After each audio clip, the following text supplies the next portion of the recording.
Picture this, it's 1987 and you just pulled off the lot with your brand new Z28 Camaro. You've got the T-tops off, the sun is shining down on you, and you feel on top of the world as you pull up to the red light. But as you sit there waiting for the light to turn green, you see a black silhouette pull up next to you.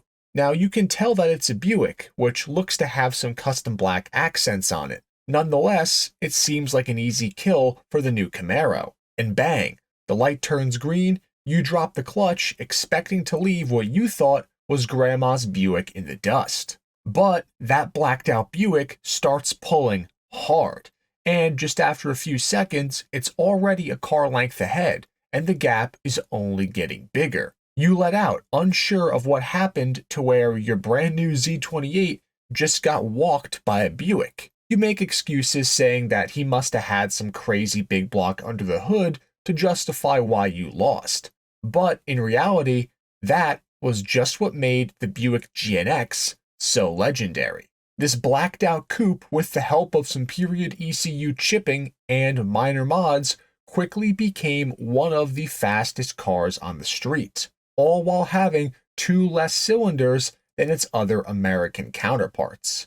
This is the story of the legendary Buick that changed everything, the Grand National and the GNX. The Buick GNX was a child of the 80s, and it made no apologies for it. But its DNA can be traced back to the mid-1970s and to the Boy Scouts of all things.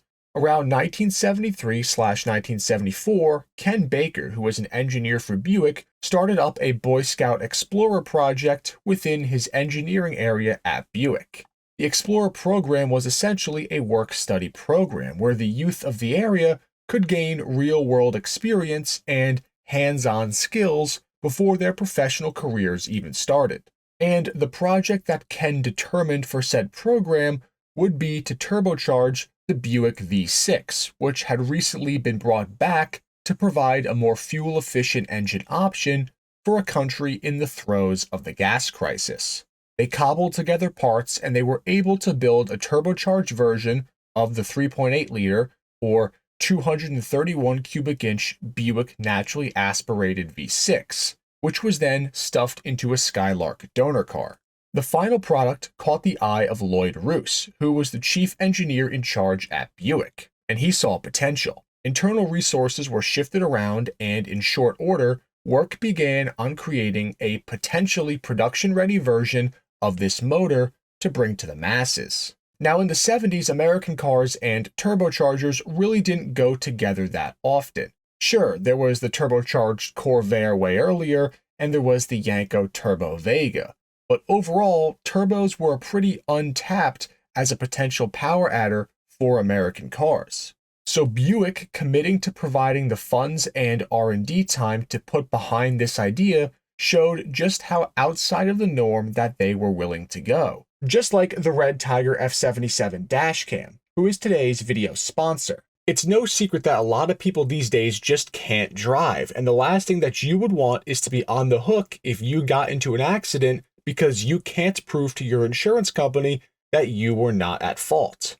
Well, that's where the REDTIGER F77 comes in. With its dual 4K Sony image sensors both for the front and rear cameras, this dashcam is able to record what is happening on your drive and can clearly identify license plate numbers and even supports zoom-ins for static details, which makes it have some of the strongest imaging specs on the market. With its built-in eMMC storage, the F77 is able to offer 400% faster speeds when downloading and exporting footage compared to writing to an SD card.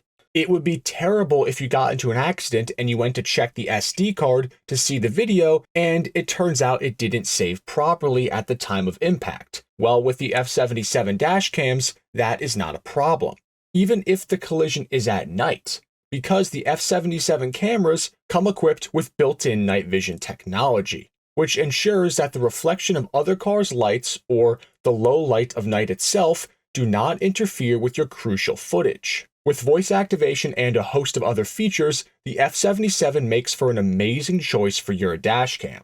And right now during their Black Friday sale, you could save 24% off on the entire range of REDTIGER products on their website or on Amazon. Use code RARECAR for the sites, and for Amazon, you can use the code 10RT4KF77 to save 24%. So click that link below and make sure to get yours today. And thank you to REDTIGER for sponsoring this video. And what better way to showcase this new engine to the world than at the good old Indy 500. Buick had the pace car slots for 1975 and 1976. In 75, they ran a 455 powered Buick Century. But for 1976, they threw this new Turbo 6 into the Century chassis in an attempt to take it mainstream as the first six-cylinder to ever be the pace car for the Indy 500. The Indy pace car Century with the Turbo 6 was not running an emissions-compliant motor by any means, and with its 20 pounds of boost that it was running, it was able to make around 300 horsepower, which was serious power for 1976. But it wasn't until 1978 that the general public would also be able to experience the new Buick Turbo 6. Initially at launch in 78, the engine was well received for its blend of power and fuel economy. But these early production turbo engines were only making around 165 horsepower and 265 foot-pounds of torque with their draw-through carburetor setup. This was the case for all the Buick Turbo 6s from 78 through 1980, which were also the final years of the pre-facelift Buick Regal, because by 1980, the production of those cars had ended, and the newly facelifted chapter that brought us the Grand National and the GNX shortly began after. In 1982, the first Buick Grand National hit the scene, although it was little more than an appearance package on the Buick Regal at first to celebrate Buick's very recent NASCAR championship win. This was a one-year-only car, and the Grand National nameplate disappeared for 1983. But it finally resurfaced in 1984, and it couldn't have been more different than it was before. Gone were the tacky decals and the two-tone color scheme. The new Grand National would only be offered in black, an idea that even Henry Ford would have approved of. The blacked-out Regal had a whole new level of attitude with it, and when paired with its turbine-style factory wheels, it showed a side of Buick that we hadn't seen since the GS 455 cars. And to back up those looks, the new Grand National had plenty of muscle. Under the hood, the Grand National got a host of other upgrades to its turbocharged V6, like an all-new multi-point sequential fuel injection system, a revised turbo, and a new electronically controlled ignition system. All of this combined together meant 200 horsepower and a whopping 300 foot-pounds of torque. Paired with a 4-speed automatic and a 342 positive traction rear end, this was enough to help the 1984 Grand National sprint from 0 to 60 in 7.5 seconds, and let it complete the quarter mile in 15.5 seconds at 90 miles per hour. Stock for stock, that put these in terms of quarter mile times pretty much on pace with the 84 Camaro Z28. The Grand National wasn't just built for straight-line speed, though. With its upgraded shocks, springs, and larger sway bars, the Grand Nationals could actually turn pretty well for a car that weighed 3,400 pounds and had a 56-44 weight distribution.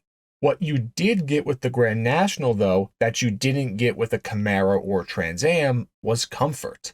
The Grand National interior for an American car in the 80s was a nice place to be compared to some of the other options. Inside it was plush and well appointed, even though on the Grand National you could only get one interior color, which was gray. Things would keep getting better for the Grand National too. By 1986, Buick had fitted the car with an intercooler and a new two-piece aluminum intake manifold, which bumped peak power to 235 horsepower and 330 foot-pounds of torque. And in 1987, it jumped again to 245 horsepower and 355 foot-pounds of torque. In a 1986 car and driver test, they found that the new and improved Grand Nationals were ripping off a 0 to 60 time just under 5 seconds, and they were doing high 13s in the quarter, This made them faster than period Corvettes and Camaros, which was a crazy feat from a GM company to dethrone its own mighty Corvette. But even then, there was still the elephant in the room, or in this case, the 547 elephants called the Buick GNX, the pinnacle of Turbo 6 Buick performance. By 1987, it was clear that the direction Buick would be moving into for 1988 was going to be of the front-wheel drive variety, and with it meant the end of the Grand National as they knew it. Buick ramped up production for the 1987 model year to ensure that they filled all the orders that they had for the Turbo Grand Nationals. But that wasn't a fitting enough send-off for such an iconic car. The team wanted to build the ultimate Grand National, which became the GNX. Now, Buick themselves wouldn't even be the ones building this car because they needed a faster way to prototype and improve the GNX to actually get it ready for sale. So they took it to ASC McLaren, the company responsible for working on a few specialty projects in the past, like the ASC McLaren Mercury Caprice and others. They took the Grand National and revised the heads, the exhaust system, its tuning, and its turbocharger's internals to squeeze 276 horsepower and 360 foot-pounds of torque out of that glorious Turbo 6. The GNX's stock were rockets for 1987. 0 to 60 was done in just 4.5 seconds, and the quarter-mile times were in the mid-13s at 100 plus. Further suspension overhauls were added to make the GNX handle better, with a panhard bar and wider rubber to help stick to the pavement more. A transcooler was also added for performance driving, as were a new set of Stewart water gauges. The 547 GNX cars all shared the same black-on-black theme as the Grand Nationals. They just cranked the sinister factor up to 11 for the GNXs, with new black wheels, added fender flares, fender vents, and the badass new GNX badging, complete with a serial number plaque inside for each car. Initially, 500 cars were meant to be built, one for each of the 500 best-performing Buick dealers. But the final production included 47 other dealers for a total of 547 cars. Retailing at nearly $30,000 in 1987, the GNXs were a pretty penny. But if you weren't as well off to afford a $30,000 car back then, and you wanted GNX level of performance out of your Grand National, there was still hope for you though, because this was the 80s. This was the age of performance chips and very early ECU tuning. Couple that with a turbocharger that you could squeeze some extra boost through, and you could really gain pretty serious power with these Turbo 6 cars without having to open up the motor. Plenty to get a regular Grand National to walk any stock period Camaro or Corvette, which was what made it such an icon. The all blacked out paint scheme, the world-beating performance of the GNX, and the intrigue that a Turbo 6 evoked when it sat on top of the food chain for American cars in that period all came together to form the legend of the Black Turbo Buicks. The cars that managed to define a decade of American performance by flipping the script on the classic V8 rear-wheel drive combo. In total, just about 29,000 Buick Grand Nationals were built from 1984 to 1987, in addition to the 547 Buick GNXs, which makes these cars pretty rare. So if you're trying to get your hands on one of them, I'd recommend you do so soon, because it doesn't look like these cars are showing any signs of slowing down in the value department. But that about wraps it up for this video. Thank you all for watching yet another Rare Cars video. Please make sure to like, share, and subscribe. It really helps me out. But otherwise, until next time, enthusiasts.